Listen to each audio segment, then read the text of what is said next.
You are not comparing yourself to wealth. You are comparing yourself to evidence.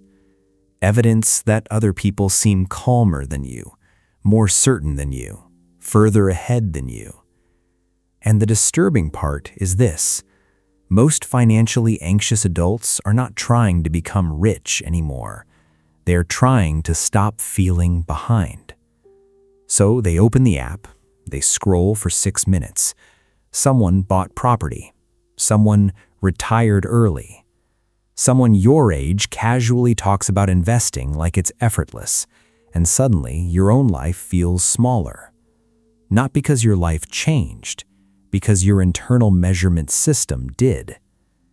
The wealth you envy is often not even real, but the emotional effect is. And by the end of this video, you'll understand why intelligent, rational adults slowly reorganize their entire financial psychology around performances they don't even consciously believe. That is where the damage begins. Most people watching this are not reckless. You probably budget more than average. You think carefully before large purchases. You carry a low-level awareness of money almost constantly. You notice prices. You calculate future consequences. You mentally convert ordinary decisions into long-term outcomes. And yet, there is still this strange feeling that other people have figured something out before you did.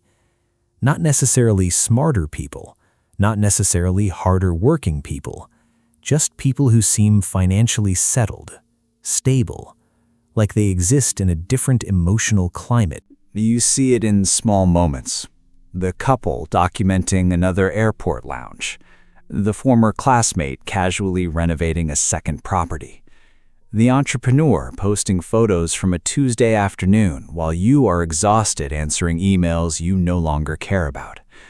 And consciously, you already know social media distorts reality. But recognition does not neutralize emotional impact. Because the comparison does not happen intellectually first.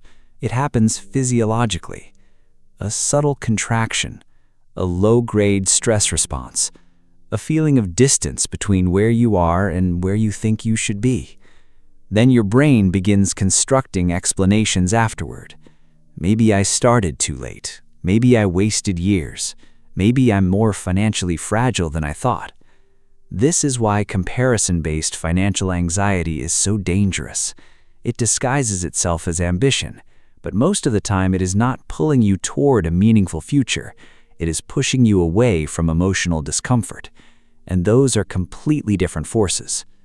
The hidden betrayal inside modern financial comparison is that the people triggering your insecurity are often not experiencing the emotional reality you imagine. You are reacting to edited evidence, not lived experience. A person can appear financially expansive while privately terrified.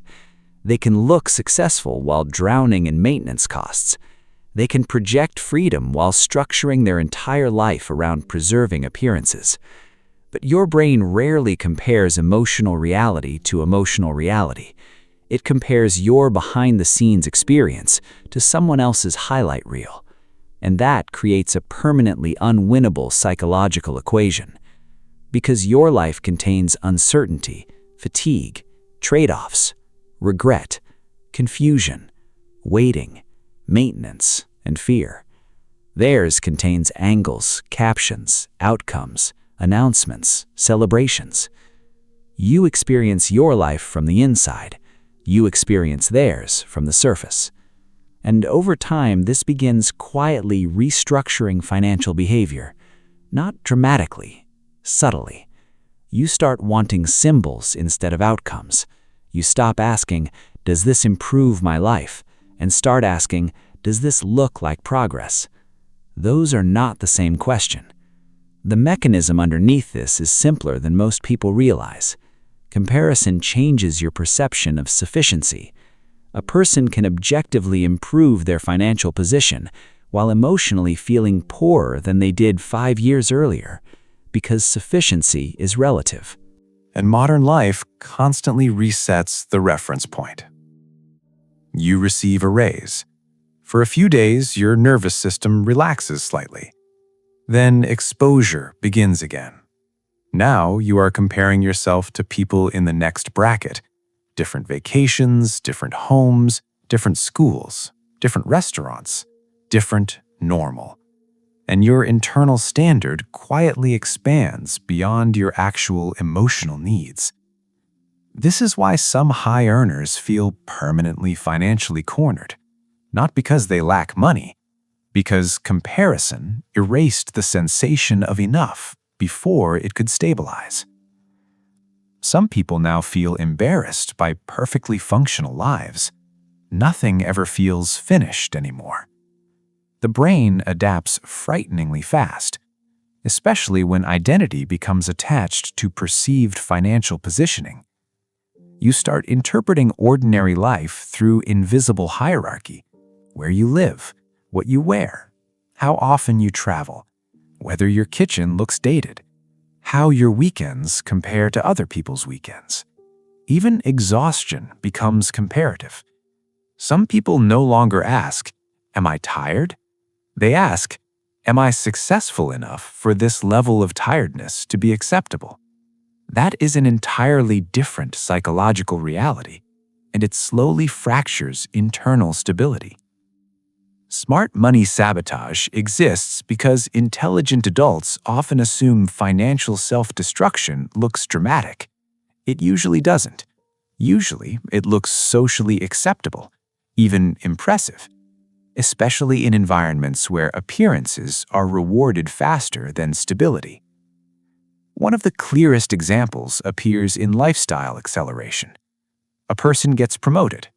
Nothing irrational there, but almost immediately, invisible pressure appears.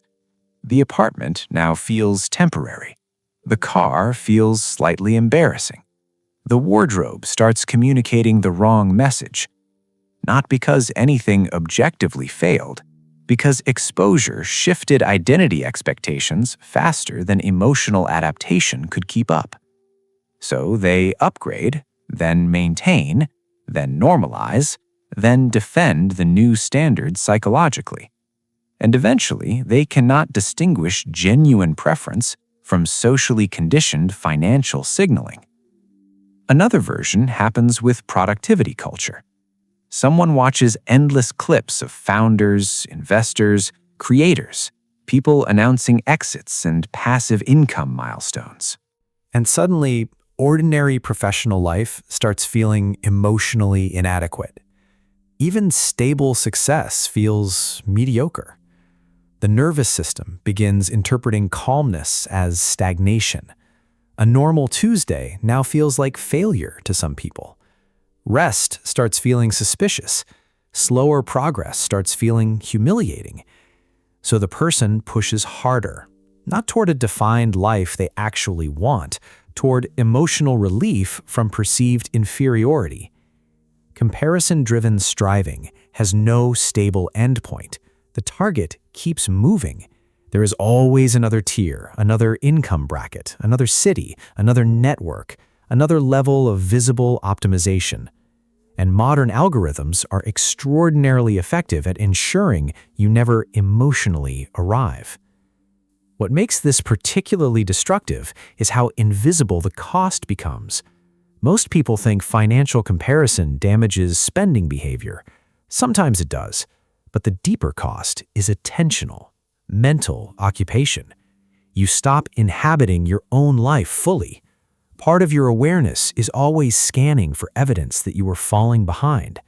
At dinner, during vacations, inside your own home. Nothing feels fully experienced anymore. Comparison converts experience into assessment, and eventually the brain loses the ability to experience ordinary stability without scanning for inadequacy. Some people can no longer enjoy their own progress without checking whether someone else achieved more. People who are objectively safer than they have ever been still feel perpetually behind. People no longer describe life directly. They describe trajectories, potential, momentum, optimization. Very few people know how to emotionally occupy the life they already built because they are trapped observing themselves through external economic narratives. And the more intelligent the person is, the easier this becomes to rationalize. They call it standards, they call it drive, they call it ambition. Sometimes it is, but often it is unresolved comparison wearing professional language. There is a moment many adults experience privately, but almost never admit aloud. You see someone else's success, and instead of inspiration, you feel reduction. Your own progress suddenly becomes emotionally invisible. The promotion matters less, the savings matter less, the discipline matters less. Not because they lost value. Because comparison erased emotional access to that value. A single image can destabilize months of internal progress. Then another distortion begins. You start assuming visible wealth equals emotional certainty. Confidence becomes aestheticized. The expensive dinner, the calm airport photo, the luxury apartment, the perfectly framed workspace, all of it communicates one message underneath: I know what I'm doing with my life. And people absorb that message constantly. But many visible wealth performances are not signals of peace. They are attempts to produce peace externally. The long-term consequence is not merely financial pressure, it is emotional estrangement from your own timeline. You stop relating to life organically. Everything becomes benchmarked: too late, too slow, too average, too unstable, too ordinary. Even meaningful progress feels diluted because somewhere, someone appears to be accelerating faster. Human beings were not psychologically designed to compare themselves against thousands of curated economic identities every week. A person can become deeply disconnected from their own life while appearing highly functional from the outside. Comparison creates emotional urgency, and urgency weakens discernment.